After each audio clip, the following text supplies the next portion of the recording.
Hello friends, welcome to my channel Masti ki पाठशाला। दोस्तों, आज हम आप लोग के लिए एक टॉपिक लेके आए हैं जो आप अक्सर कंस्ट्रक्शन साइट पे देखते हैं कि हम क्यूब भरते हैं, उसका टेस्ट करते हैं। वो क्यूब क्यों भरा जाता है और उसकी टेस्टिंग हम कैसे करते हैं, उसका पूरा प्रोसेस क्या होता है, वो हम आज इस वीडियो में आपको बताएंगे। बट अगर आप हमारे चैनल पे नए हैं तो प्लीज़ हमारे चैनल को सब्सक्राइब करिए और बेल आइकन को ज़रूर दबाइए। ठीक है, स्टार्ट करते हैं, टाइम वेस्ट नहीं करते हैं। Cube test. क्यूब टेस्ट हम कंक्रीट की संपीड़न सामर्थ्य, हिंदी में बोले संपीड़न सामर्थ्य, और इंग्लिश में बोलते हैं तो कंप्रेसिव स्ट्रेंथ को चेक करने के लिए किया जाता है। ठीक है, जब भी हम कोई भी स्ट्रक्चर कास्ट करते हैं तो वो स्ट्रक्चर पूरी स्ट्रेंथ कैप्चर कर पाया है कि नहीं कर पाया, तो उसकी जो टेस्टिंग करते हैं उसके लिए हम क्यूब टेस्ट करते हैं। ठीक है, इसके लिए क्या क्या इक्विपमेंट होना चाहिए? पहले तो इसमें वेट मशीन होना चाहिए, जो हम क्यूब भरेंगे उसका वेट कर देंगे पहले। ठीक है, दूसरा टेम्पर रॉड होता है एक, जब हम क्यूब भरते हैं तो एक 600 mm हाइट का और 60 mm डाया, 16 mm डाया का एक रॉड होता है जिससे हम क्यूब भरते हैं, वो होना चाहिए। तीसरा मोल्ड होना चाहिए, जो क्यूब हम 150 बाई 150 बाई 150 mm साइज का एक क्यूब आता है, वो क्यूब होना चाहिए, हमारा मोल्ड होना चाहिए क्यूब का। और चौथा होता है हमारा यूनिवर्सल टेस्टिंग मशीन। ठीक है, ये हमारे 4 आइटम होने चाहिए, तब भी हम क्यूब टेस्ट कर पाएंगे साइट पे। तो दोस्तों, ये हो गया हमारा इक्विपमेंट जो हमें क्यूब टेस्टिंग में यूज होने हैं। ठीक है, तो दोस्तों अब हम समझेंगे प्रोसेस कैसे होता है, कैसे हम क्यूब भरते हैं और कैसे टेस्टिंग करते हैं उसकी। ठीक है, तो पहले अगर मान लीजिए कि हम 1 MQ से लेके 5 MQ तक का कोई स्ट्रक्चर कास्ट कर रहे हैं, तो उसके लिए हम एक सेट क्यूब का कास्ट करेंगे। ठीक है, जैसे मान लीजिए एक सेट में हमको 3 क्यूब, यानी तीन तीन का सेट हम तैयार करेंगे। ठीक है, 1 से लेके 5 MQ तक का एक सेट जिसमें 3 क्यूब होगा। ठीक है, दूसरा होता है 6 से लेके 15 MQ तक का कोई स्ट्रक्चर हम अगर कास्ट कर रहे हैं तो उसके लिए 2 सेट, यानी कि 6 क्यूब हम कास्ट करेंगे। ठीक है, अगर 16 से लेके 30 MQ तक का कोई स्ट्रक्चर हम कास्ट कर रहे हैं तो उसके लिए 3 सेट यानी कि 9 क्यूब भरेंगे। ठीक है, अगर 31 से लेके 50 तक का कोई स्ट्रक्चर हम कास्ट कर रहे हैं MQ का, तो उसके लिए 4 सेट यानी कि 12 क्यूब हमको कास्ट करना पड़ेगा, भरना पड़ेगा। अगर 51 से लेके और 100 तक का हम अगर भरते हैं तो हर 50-50 पे, जैसे 51 से लेके 100 तक भरे तो 4 क्यूब 50 के लिए, 50 MQ के लिए, और 50 MQ के लिए 1 क्यूब, मतलब एक सेट। टोटल हमको 5 सेट भरने पड़ेंगे।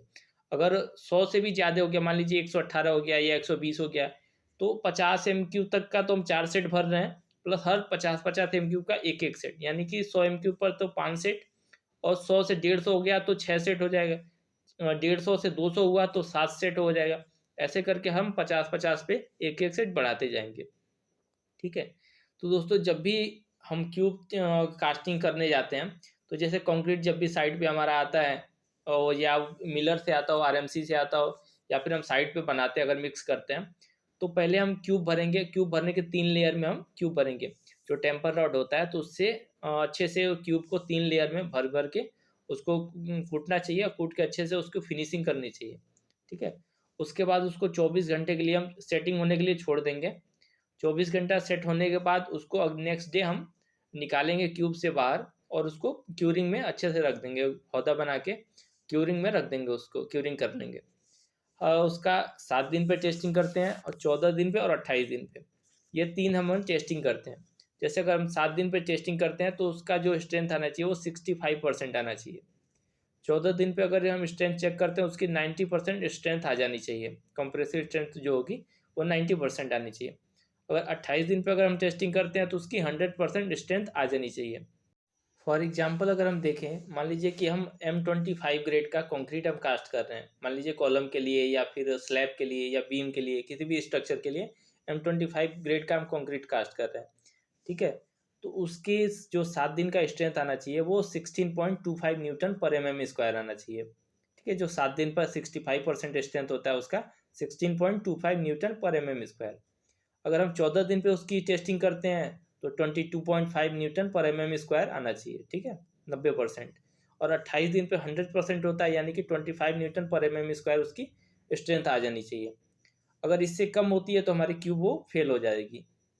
तो हमारी जैसे स्ट्रक्चर जो होगा वो हमारा स्ट्रेंथ पूरी कैप्चर नहीं कर पाया, यानी कि स्ट्रक्चर हमारा फेल हो जाएगा अगर 25 न्यूटन पर mm² से कम आएगा M25 का। ठीक है, तो ऐसे दोस्तों हम साइड पे क्यूब टेस्टिंग करते हैं। क्यूब टेस्टिंग दोस्तों हमारे साइड पे ये चेक करने के लिए, कंप्रेसिव स्ट्रेंथ चेक करने के लिए बहुत ही ज़रूरी होता है। ये हमें हर हाल में आना चाहिए। कंप्रेसिव स्ट्रेंथ चेक कैसे करते हैं, क्यूब टेस्ट कैसे करते हैं।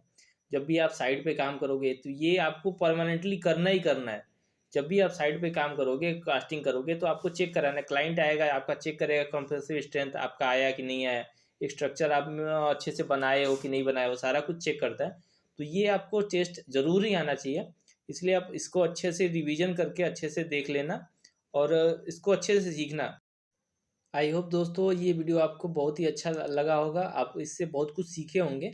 मैं आशा करता हूँ कि आप भी जब भी कंस्ट्रक्शन साइट पे काम करोगे तो आप इस टेस्टिंग में कभी भी गड़बड़ी नहीं करोगे।